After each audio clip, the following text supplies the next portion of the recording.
कभी कभी अपराधी इतने शातिर तरीके से अपने काम को अंजाम देते हैं कि पुलिस को भी उन तक पहुंच पाना काफ़ी मुश्किल हो जाता है।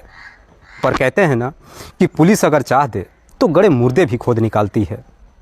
दरअसल आज की कहानी में पुलिस को एक ऐसा डेड बॉडी बरामद होता है जिसकी शिनाख्त करा पाना काफ़ी मुश्किल हो जाता है। पर पुलिस अपनी कड़ी मुशक्क़त के बाद आखिरकार 10 दिनों के अंदर ही उस डेड बॉडी का शिनाख्त ही नहीं कराती है, बल्कि इस केस का खुलासा भी कर देती है। और पुलिस जब इस केस का खुलासा करती है तो एक ऐसी सच्चाई सामने निकल कर आती है जिसे सुनने के बाद हर कोई चौंक सा जाता है। वाकई में दोस्तों, आज की जो कहानी है ये आपको भी सोचने और समझने पे मजबूर कर देने वाली है कि लोग अपने ख्वाहिशों को पूरा करने के लिए न जाने कैसा कैसा दिमाग लगाते हैं।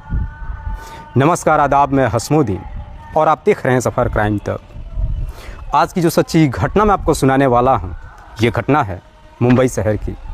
दरअसल मुंबई का एक थाना पड़ता है चेंबूर, और इसी चेंबूर का एक इलाका आता है हेमू कॉलोनी।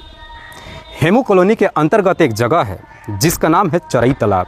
दरअसल ये चरई तालाब जो अपने आप में काफ़ी फेमस है, जहाँ पे अक्सर लोग सुबह से लेकर देर रात्रि तक अपने परिवार के साथ घूमने के लिए आते रहते हैं। बात कर रहा हूँ मैं 26 अक्टूबर की रात्रि के करीब 9:30 बजे के आसपास। दरअसल इसी चरई तालाब के पास काफ़ी भीड़ इकट्ठा हुआ था और वहाँ के इलाके के एएसआई हेमंत पाटिल अपने सिपाहियों के साथ वहीं घूम रहे थे। एएसआई हेमंत पाटिल जब उस भीड़ को देखते हैं वहाँ पे पहुँच जाते हैं। भीड़ भी जब इधर पुलिस को देखती है धीरे धीरे वहाँ से साइड हो जाती है। दरअसल वहाँ पे एक थैले के अंदर एक ऐसा डेड बॉडीज़ पड़ा था जो कई टुकड़ों में था।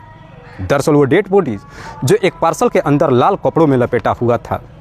उस डेड बॉडी के अंदर उसका हाथ पैर के अलावा उसका सर भी मौजूद नहीं था, लेकिन डेड बॉडी को देखकर साफ लग रहा था कि मरने वाली एक महिला है।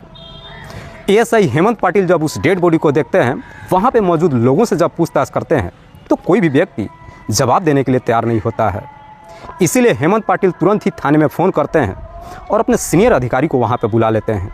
थोड़ी देर के बाद पुलिस जब अपनी टीम के साथ घटनास्थल पर पहुँचती है, उस डेड बॉडी को अपने कब्जे में लेकर के पोस्टमार्टम के लिए भेज देती है। दरअसल पुलिस उस डेड बॉडी को लेकर पोस्टमार्टम के लिए भेज तो देती है, लेकिन पुलिस के लिए सबसे बड़ा चैलेंज अब ये हो जाता है कि जब तक उस महिला का हाथ पैर और सर बरामद नहीं हो जाता तब तक पुलिस उस डेड बॉडी का शिनाख्त नहीं करा पाती। इसीलिए पुलिस उसी तालाब के अंदर उस महिला के बाकी शरीर के हिस्सों को भी ढूंढना शुरू कर देती है। पुलिस अपनी तमाम कोशिश तो कर लेती है, लेकिन उस डेड बॉडी का बाकी हिस्सा पुलिस को नहीं मिल पाता है। पुलिस वापस जब थाने में पहुंचती है, एक टीम का गठन करती है और इसी बात पे चर्चा करती है कि आखिरकार उस डेड बॉडी का शिनाख्त कैसे कराया जाए। दरअसल पुलिस ये भी सोचती है कि अपराधी जो कोई भी है काफ़ी शातिर है। इस डेड बॉडी की पहचान छिपाने के लिए और अपने आप को बचाने के लिए काफ़ी हद तक दिमाग लगाया है। दरअसल पुलिस जब फिर से अपनी टीम के साथ चरई तालाब के पास जाती है, आखिरकार पुलिस को वहाँ पे एक लड़का मिल जाता है जिसकी उम्र है लगभग 14 साल के आसपास। दरअसल वो लड़का इस बात को जानता था कि उस पार्सल को पानी में लाकर किसने फेंका था। पुलिस जब उस 14 साल के लड़के से पूछताछ करती है तो लड़का पुलिस वालों से कहता है कि साहब, मैं हर रोज़ ही इस चरई तालाब पे टहलने के लिए आता हूँ। कल 25 तारीख को रात्रि के करीब 9:30 बजे के आसपास जब मैं इस चरई तालाब पे बैठा था, एक व्यक्ति ऑटो के माध्यम से यहाँ पर आया था और ये पार्सल भी उसी के साथ में था। दरअसल वो व्यक्ति मेरे से बोल रहा था कि इस पार्सल को तुम पानी में फेंक दो। हालांकि जब मैं पार्सल को उठाया वो काफ़ी भारी भी था और गर्म भी था। मैं जब उस व्यक्ति से पूछा कि इस पार्सल के अंदर क्या है, तो बता रहा था कि इसमें पूजा पाठ की सामग्री है, इसीलिए थोड़ा गर्म भी है, तुम इसे पानी में फेंक दो, मैं तुम्हें कुछ पैसा दे देता हूँ। मैं उससे बोला कि यह पार्सल काफ़ी भारी है, इसीलिए मैं पैसा भी ज़्यादा लूँगा। लेकिन मैं ज़्यादा पैसों का जब डिमांड किया, उसने मुझे पैसे देने से इनकार कर दिया और इस पार्सल को पानी में फेंक करके जिस ऑटो से वो आया था उसी ऑटो से वापस चला गया। दरअसल ऑटो चलाने वाला एक बूढ़ा व्यक्ति था जिसके चेहरे पे काफ़ी दाढ़ियाँ भी थी। पुलिस उस लड़के से ये भी सवाल करती है कि क्या तुम उस व्यक्ति को जानते हो। इस पर वो लड़का पुलिस वालों को जवाब देता है कि नहीं साहब, मैं उसे जानता तो नहीं हूँ, पर अगर सामने आया तो मैं उसे देख कर पहचान सकता हूँ। पुलिस उस लड़के से पूछताछ करके इतना तो क्लियर कर जाती है कि उस डेड बॉडी को फेंकने वाला एक व्यक्ति था जिसकी उम्र लगभग 30 साल के आसपास थी। पुलिस अब उस लड़के के ही तहरीर पे जा कर के उस ऑटो चालक को ढूंढना शुरू कर देती है और आखिरकार पुलिस जब थोड़ी सी कोशिश करती है तो वो ऑटो चालक भी मिल जाता है। पुलिस जब उस ऑटो चालक से उस व्यक्ति के बारे में पूछताछ करती है तो ऑटो चालक पुलिस वालों का जवाब देता है कि साहब मैं उस व्यक्ति को सुभाष नगर इलाके से उठाया था और फिर मैं उसे उसी इलाके में ले जाकर उसे छोड़ा भी था। वो बूढ़ा व्यक्ति जब ये सारी बातें पुलिस को बताता है, उसके बाद से पुलिस अब उस ऑटो चालक के साथ साथ उस 14 साल के लड़के को भी थाने में बुलाती है और फिर इन दोनों के माध्यम से एक स्केच तैयार करती है। स्केच जब बन करके तैयार हो जाता है, उसके बाद से पुलिस उसी फोटो को लेकर के सुभाष नगर में जाती है और फिर उस व्यक्ति को ढूंढना शुरू कर देती है। हालांकि पुलिस अपनी तमाम कोशिश तो कर लेती है, पर बावजूद इसके उस व्यक्ति के बारे में कहीं कुछ पता नहीं चलता है और देखते ही देखते लगभग 4 दिन का समय गुजर जाता है। पर जैसे ही 4 दिन का समय गुजरता है, आखिरकार 4 दिनों के बाद उस डेड बॉडी का बाकी हिस्सा भी पुलिस को बरामद हो जाती है। दरअसल बाकी हिस्सा जो साकीनाका थाना के अंतर्गत एक तालाब से बरामद होती है। पुलिस जब उस डेड बॉडी के हाथ पैर के साथ साथ उसका सर बरामद कर लेती है, अब पुलिस के लिए आसान हो जाता है कि उस डेड बॉडी का शिनाख्त हो जाएगा। दरअसल पुलिस अब उसका एक फ़ोटो लेकर के एरिया के तमाम थानों में सर्कुलेट करती है और ये पता लगाने की कोशिश करती है कि कहीं इस तरह की किसी महिला की गुमशुदगी की रिपोर्ट तो नहीं दर्ज कराई गई है। पर वो फ़ोटो जैसे ही इधर साकीनाका थाने में पहुंचता है, साकीनाका थाने की पुलिस उस फोटो को देखकर पहचान जाती है। दरअसल 4 नवंबर को साकीनाका थाने की पुलिस चेंबूर थाने में फ़ोन करती है और कहती है कि 26 अक्टूबर की इस महिला की गुमशुदगी की रिपोर्ट हमारे थाने में दर्ज कराई गई है। दरअसल रिपोर्ट दर्ज कराने वाली उसकी छोटी बहन है, जिसका नाम है सुहासिनी हेगड़े, जो सुभाष नगर इलाके की ही रहने वाली है। आखिरकार उस डेड बॉडी की पहचान हो जाती है, जिसका नाम है कांता शेट्टी।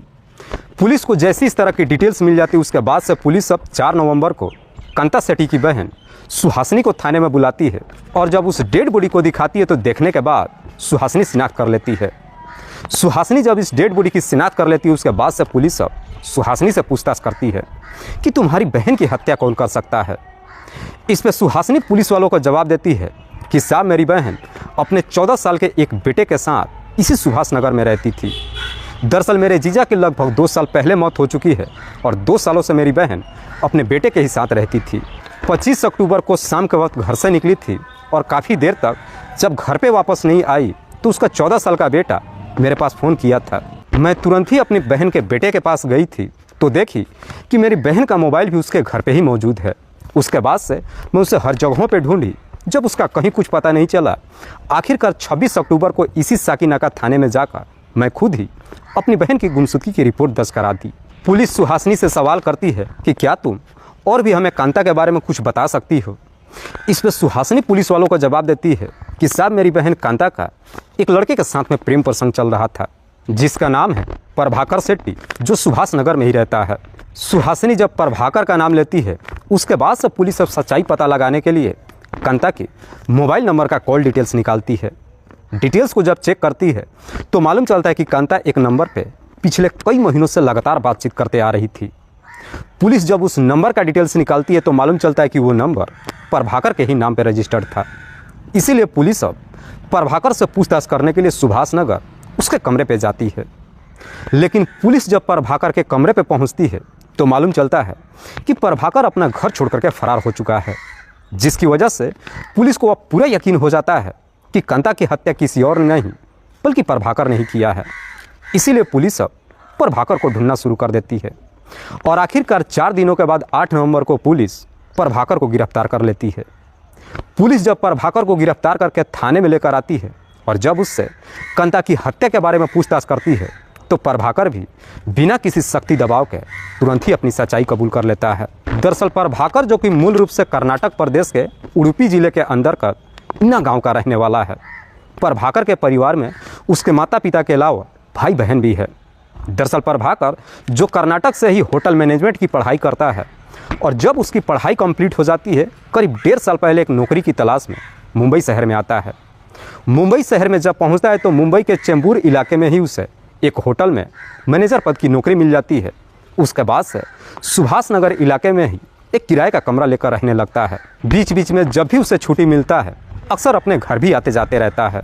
इधर कांता के पति कर्नाकर शेट्टी भी जो कि बिजनेस करता था, लेकिन 2 साल पहले एक बीमारी की वजह से उसकी मौत हो जाती है। कांता भी जो मूल रूप से कर्नाटक प्रदेश की ही रहने वाली है।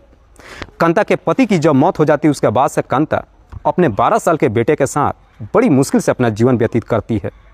दरअसल इस कहानी की शुरुआत होती है घटना से लगभग 1.5 साल पहले, जब कांता कर्नाटक से ट्रेन पकड़ करके मुंबई के लिए रवाना होती है। उसी ट्रेन में कांता की पहली बार मुलाकात प्रभाकर सेठी से होती है। चूँकि दोनों आमने सामने सीट पर बैठे हुए थे, इसलिए ट्रेन के अंदर दोनों ही एक दूसरे से बातचीत करने लगते हैं। लेकिन प्रभाकर इतने बेहतर तरीके से कांता से बातचीत करता है कि कांता पहली नज़र में उसे पसंद कर लेती है। दोनों बातचीत करते हुए जब मुंबई शहर में पहुंचते हैं, चूँकि दोनों को ये मालूम हो चुका था कि दोनों ही सुभाष नगर इलाके के ही रहने वाले हैं, इसीलिए रेलवे स्टेशन पे ही अपना अपना मोबाइल नंबर भी एक दूसरे के साथ शेयर कर लेते हैं। और जब अपने अपने घरों पे पहुंचते हैं, आखिरकार 2 दिनों के बाद अक्सर फ़ोन के जरिए एक दूसरे से बातचीत भी करने लगते हैं। जैसे ही कुछ दिनों का समय गुजरता है, आखिरकार एक दिन प्रभाकर भी अपनी दिल की बात कांता से कह देता है और इधर कांता भी उसी पल का इंतज़ार कर रही थी। प्रभाकर जैसे ही अपने प्यार का इजहार करता है, कांता भी उसके प्यार को एक्सेप्ट कर लेती है, जिसकी वजह से कांता और प्रभाकर के बीच में प्रेम प्रसंग शुरू हो जाता है।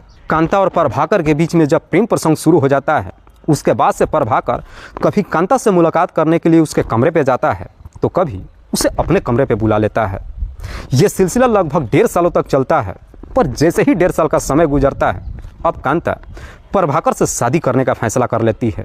हालांकि इन 1.5 सालों के बीच में कांता प्रभाकर से कई बार शादी करने के लिए कह चुकी थी, लेकिन प्रभाकर कोई ना कोई बहाना करके उसे टाल देता था। लेकिन जैसे ही 1.5 साल का समय गुजरता है, एक दिन कांता को ये मालूम चल जाता है कि प्रभाकर के परिवार वाले उसकी शादी कराने के लिए एक लड़की की तलाश कर रहे हैं। इस बात की जानकारी जैसे ही कांता को मालूम चलता है, जब जाकर के प्रभाकर से पूछती है, तो प्रभाकर भी उसे बड़ी आसानी से जवाब देता है कि इसमें घबराने वाली क्या बात है, मैं जवान हो चुका हूँ, पैसा भी ठीक ठाक कमा रहा हूँ, तो मेरे घर वाले शादी करने के लिए लड़की तो ढूंढेंगे ही। इस पर कांता प्रभाकर से कहती है कि तुमने मुझसे शादी करने का वादा किया था, इसीलिए तुम किसी और से शादी नहीं कर सकते हो। कांता जब प्रभाकर के ऊपर शादी करने की दबाव डालने लगती है, तब जाकर के प्रभाकर को लगता है कि उसने बहुत बड़ी गलती कर दी है। दरअसल प्रभाकर जो कांता के साथ केवल अपना टाइम पास कर रहा था। दरअसल प्रभाकर कांता से सिर्फ इसलिए शादी नहीं करना चाहता था क्योंकि वो एक विधवा थी। प्रभाकर को ये अच्छी तरीके से मालूम था कि अगर वो एक विधवा महिला से शादी कर लेता है, उसके परिवार वाले कभी भी इस शादी की मंजूरी नहीं देंगे। और सच तो बात ये थी कि खुद प्रभाकर भी कांता से शादी नहीं करना चाहता था। लेकिन कांता जब प्रभाकर के ऊपर शादी करने के लिए दबाव डालने लगती है और प्रभाकर जब उससे शादी करने के लिए तैयार नहीं होता है, तो कांता उसे धमकी देते हुए कहती है कि अगर तुम मुझसे शादी नहीं करोगे तो मैं तुम्हारे घर पे पहुंच जाऊंगी और सारी बात तुम्हारे परिवार वालों को बता दूंगी, और इससे भी अगर तुम शादी करने के लिए तैयार नहीं हुए तो मैं कानून की मदद लूँगी। इस तरह की धमकियाँ जब देना शुरू करती है, ये सुनकर प्रभाकर एकदम से डर जाता है। दरअसल अब प्रभाकर को अपना फ्यूचर लेकर के डर सताने लगता है।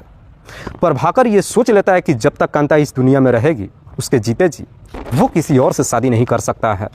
इसीलिए प्रभाकर अब कांता को इस दुनिया से हटाने का फैसला कर लेता है और फिर कांता को इस दुनिया से हटाने के लिए एक बहुत बेहतर प्लान बनाता है। दरअसल 25 अक्टूबर को कांता जब प्रभाकर के नंबर पर फ़ोन करती है और जब उससे मिलने के लिए अपने घर पर बुलाती है, तो प्रभाकर कांता से झूठ बोलते हुए कहता है कि मेरी तबीयत ठीक नहीं है, तुम्हें मिलना है तो मेरे ही कमरे पे आ जाओ। अपने कमरे पे जब बुलाता है, कांता इसके लिए तैयार ही नहीं होती है, बल्कि इतनी जल्दबाजी में अपने घर से निकलती है कि अपना मोबाइल घर पे ही भूल जाती है और शाम के करीब 5 बजे के आसपास प्रभाकर के कमरे पे पहुंच जाती है। जब प्रभाकर के कमरे पे पहुंचती है, थोड़ी देर बैठ करके दोनों एक दूसरे से बातचीत करते हैं और बातों ही बातों में प्रभाकर कांता से संबंध बनाने के लिए कहता है।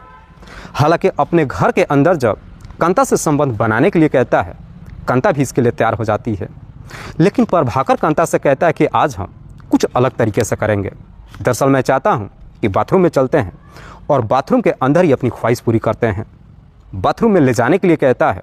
कांता इसके लिए भी तैयार हो जाती है। उसके बाद से दोनों अपने शरीर के सारे कपड़े उतारते हैं और बाथरूम में चले जाते हैं। दरअसल इधर प्रभाकर, जो कि अपने षड्यंत्र के तहत पहले से ही अपने बाथरूम के अंदर एक तेजधार हथियार को छिपा रखा था।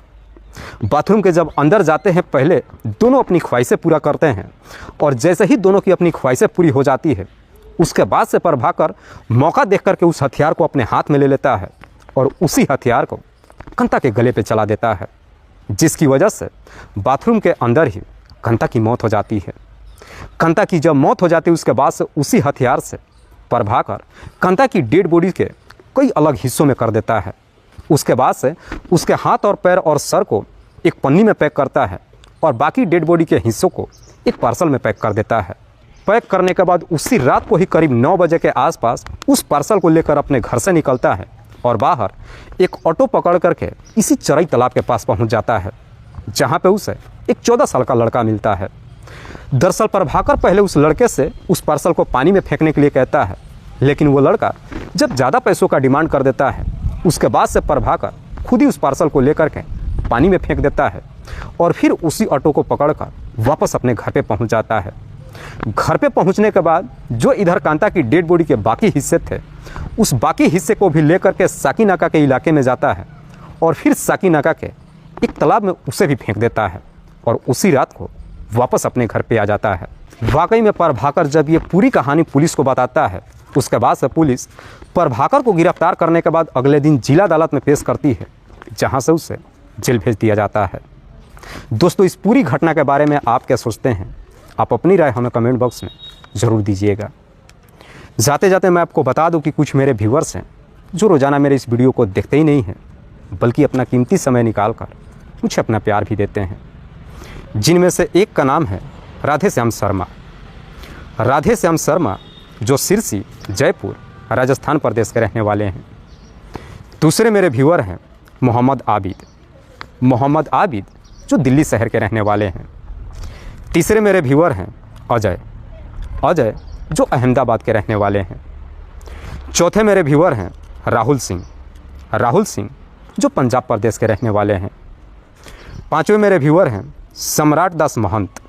सम्राट दास महंत जो गांव डोंगरी, जिला कोरबा, छत्तीसगढ़ प्रदेश के रहने वाले हैं। लास्ट मेरे व्यूअर हैं राकेश पटेल। राकेश पटेल जो जिला बनारसी, उत्तर प्रदेश के रहने वाले हैं। मैं आप तमाम व्यूअर्स को तहे दिल से शुक्रिया अदा करता हूँ। कल फिर मिलते हैं एक और नई सच्ची घटना के साथ। तब तक के लिए जय हिंद, जय भारत।